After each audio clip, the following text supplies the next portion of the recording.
Tani Vlog Channel.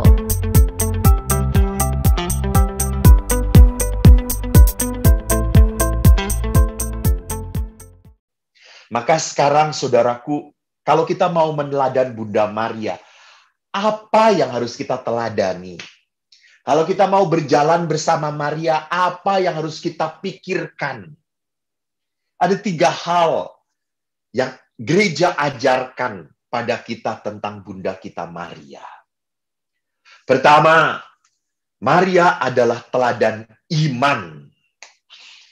Pertama di dalam Injil Lukas, dikatakan, sesungguhnya aku ini adalah hamba Tuhan. Jadilah padaku menurut perkataanmu itu. Jadi, saudara-saudaraku lihat di sini, ini jawaban seorang yang sangat rendah hati. Jadi, memang karena mungkin Bunda Maria tinggal di kota Nazaret, kota kecil, gitu. Maka apa yang dikatakan? Maria menempatkan dirinya bukan sebagai Tuhan. Maria menempatkan, aku ini hamba. Aku ini hamba. Lihat. Banyak sekali orang Kristiani yang menempatkan dirinya berdoa sebagai Tuhan. Dan Tuhan sebagai hambanya. Seolah-olah Tuhan itu diberi tugas. Tuhan, nih doa-doa saya. Ayo, kabulkan. Ayo, kau yang kerja. Saya cicing wae. Kurang ajar. Gitu ya. Teu bisa gitu. Gitu ya. Tibalik. Jadi Gusti itu nyiptakan kita. Tuhan yang menciptakan kita. Maka kalau Tuhan menciptakan kita, kita yang harus taat kepada Allah. Bukan Allah yang harus taat pada kita.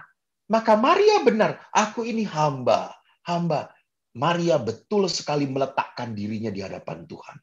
Ini sikap iman yang benar. Rendah hati. Rendah hati.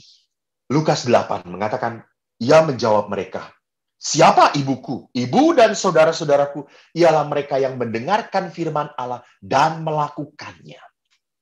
Jadi Maria bukan hanya mendengarkan, nanti di bagian kedua kita berbicara tentang mendengarkan, tetapi Maria adalah pelaku firman.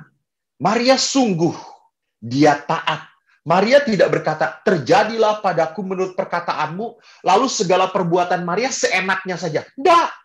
Sungguh pada saat Maria berkata, terjadilah padaku menurut perkataanmu itu, Maria selalu menerima dan melakukan apa yang Tuhan mau.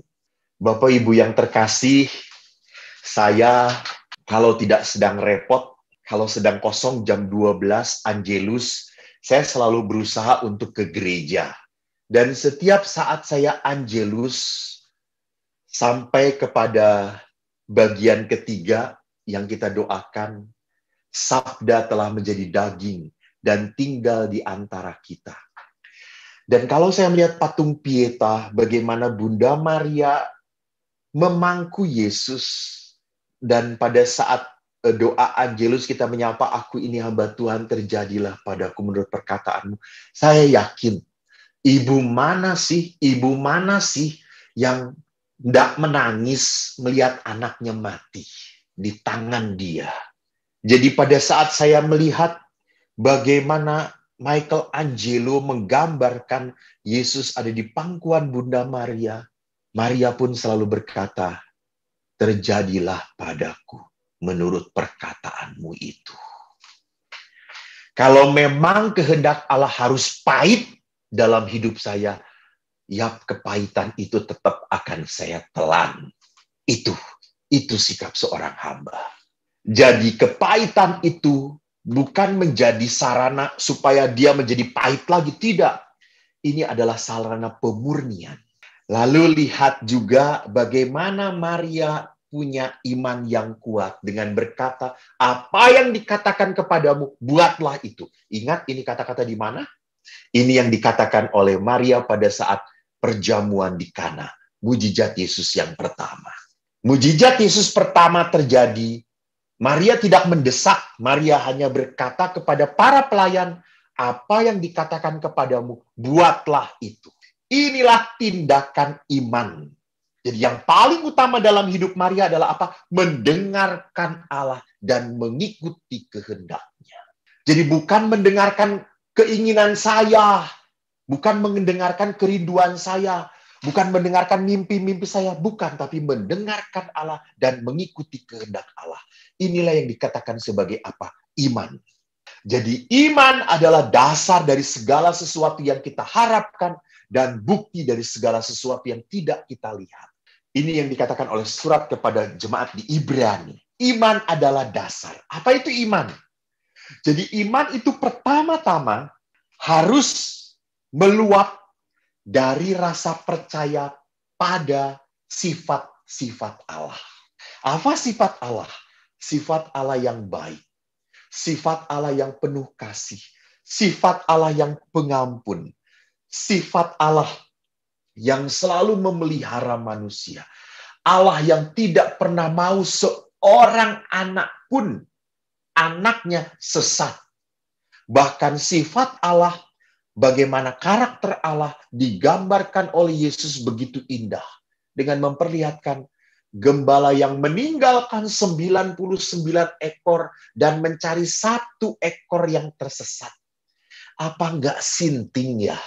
Kan enggak ada logikanya tuh ya. Masa ada gembala punya 100 ekor, 88 ditinggalkan neangan nu hiji. Nya moal mungkin antepkeun we nu hiji gitu ya. Biasanya juga kayak gitu. Tinggalkan we nu hiji. Sama toh kalau kita juga misalnya di kelompok-kelompok, entah itu persekutuan-persekutuan, ada 1 orang yang nyebelin banget, suka ngaco, terus ngisi-ngisi saya keluarkan lah. Untuk apa ada di sini gitu, jadi ngaco aja aya jelema eta mah geus keluarkeun lah gitu. Tidak, bagi Allah tidak pernah rela 1 anaknya pun hilang. Jadi memang Allah itu adalah Allah yang menghendaki kita semua masuk surga. Bahkan orang yang mungkin kita sebelin juga di dunia ini, enggak, Allah ingin bahwa orang itu masuk surga.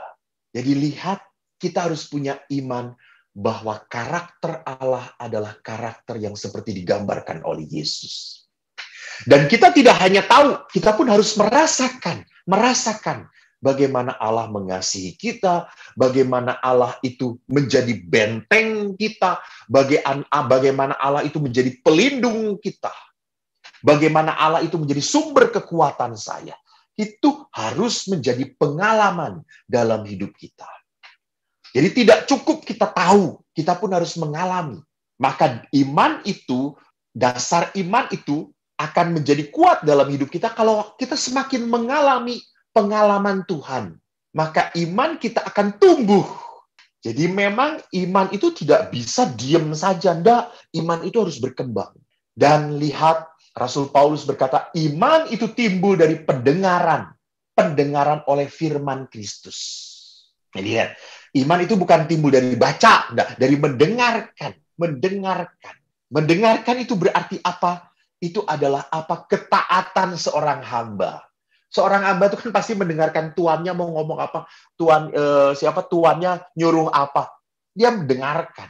Jadi Paulus pun memperlihatkan kepada kita ketaatan seorang beriman adalah keberanian, kerelaan, kemauan, dan kesungguhan untuk mendengarkan Allah.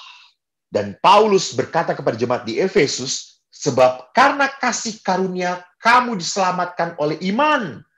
Tetapi iman bukan semata-mata hasil usahamu, tetapi pemberian Allah. Lihat, jadi iman di dalam hati kita itu adalah pemberian Tuhan. Dan pemberian ini harus dikembangkan oleh kita. Iman itu pemberian Allah yang harus kita kembangkan. Maka mengembangkannya lewat apa? Doa, persekutuan doa. Anda saling mendoakan, berdoa syafaat dengan orang-orang untuk mendoakan orang lain.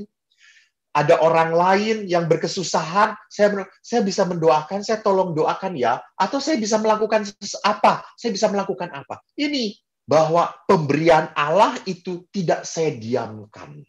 Pemberian Allah itu harus saya olah, saya usahakan. Supaya apa? Berbuah. Dan Allah itu kan di dalam bacaan kemarin itu Allah menuntut buahnya. Jadi jangan sampai diberi 5 tetap 5. Harus ada buahnya, entah berapapun.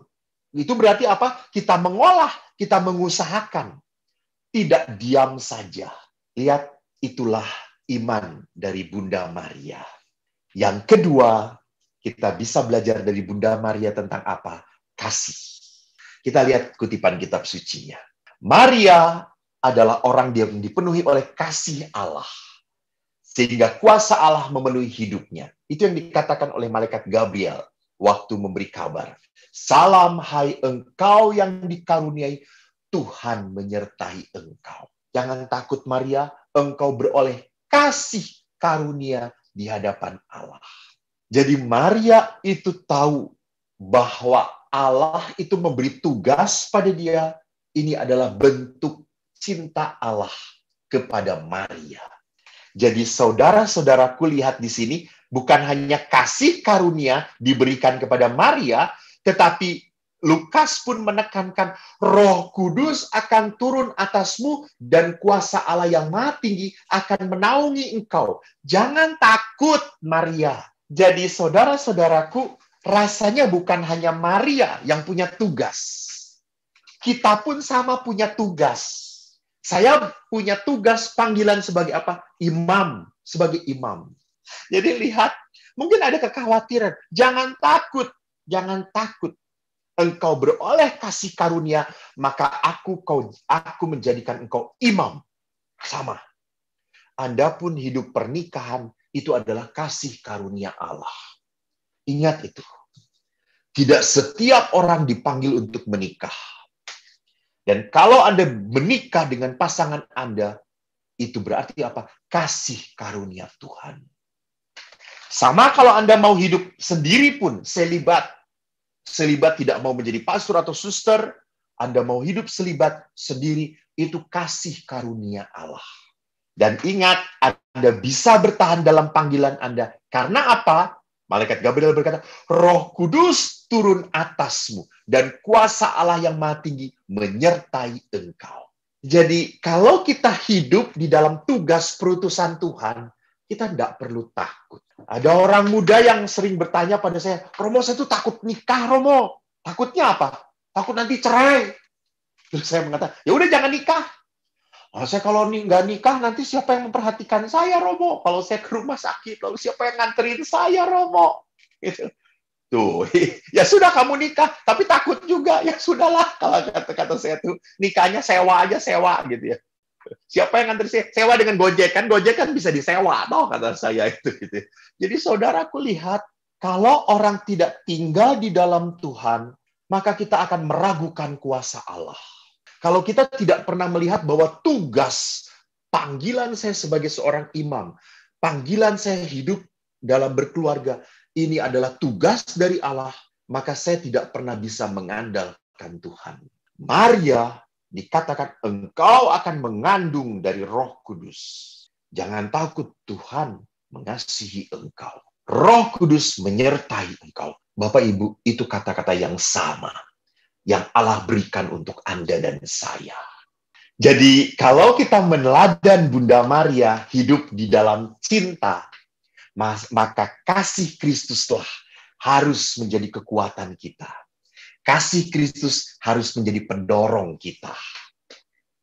Maka kasih yang benar itu tidak semata-mata orang diam saja. Jadi kasih itu tidak bisa menjadi kasih kalau saya hanya menerima. Itu bukan kasih namanya. Itu kasihan. Jadi kasih itu harus apa? Harus menggerakkan. Jadi dikatakan oleh Yakobus, sebab seperti tubuh tanpa roh adalah mati, demikian juga iman tanpa perbuatan adalah mati. Jadi hidup kita tidak pernah menunjukkan identitas bahwa kita adalah manusia yang dikasihi. Jadi kalau kita betul dicintai Tuhan, tunjukkan lewat perbuatanmu. Itu yang mau dikatakan oleh Yakobus. Jadi Yakobus itu mau mengingatkan kita, jangan menjadi orang yang beriman, yang pinternya cuma kasihan ya, tetangga kita nggak punya makanan ya, kasihan, kasihan, ya udah, yuk kita makan-makan aja yuk. Itu kurang ajar namanya. Nggak perlu kita mengatakan kasihan. You must do something. Kita harus melakukan sesuatu. Itu kita punya kasih.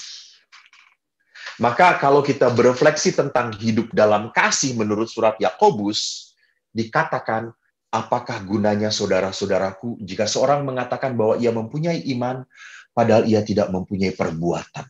Dapatkah iman itu menyelamatkan dia? Memang Paulus tadi berkata bahwa iman, dikatakan oleh Paulus tadi tentang iman yang timbul dari imanlah kamu diselamatkan oleh iman. Tetapi kata Paulus tadi, tetapi iman itu karena karunia Allah. Maka karunia Allah itu tidak boleh didiamkan. Karunia Allah itu harus dikembangkan. Ingat talenta tadi. Dan bagaimana mengembangkannya? Yakobus berkata, iman itu bisa menyelamatkan kamu kalau kamu membuahkan perbuatan-perbuatan kasih. Maka Lumen Gentium artikel 14 mengatakan, anggota gereja yang tidak bertambah dalam cinta kasih, dia hanya terdaftar hanya badannya saja, tapi hatinya tidak terdaftar di dalam gereja. Bukan saja tidak diselamatkan, malahan akan diadili lebih keras. Antoni Vlog Channel.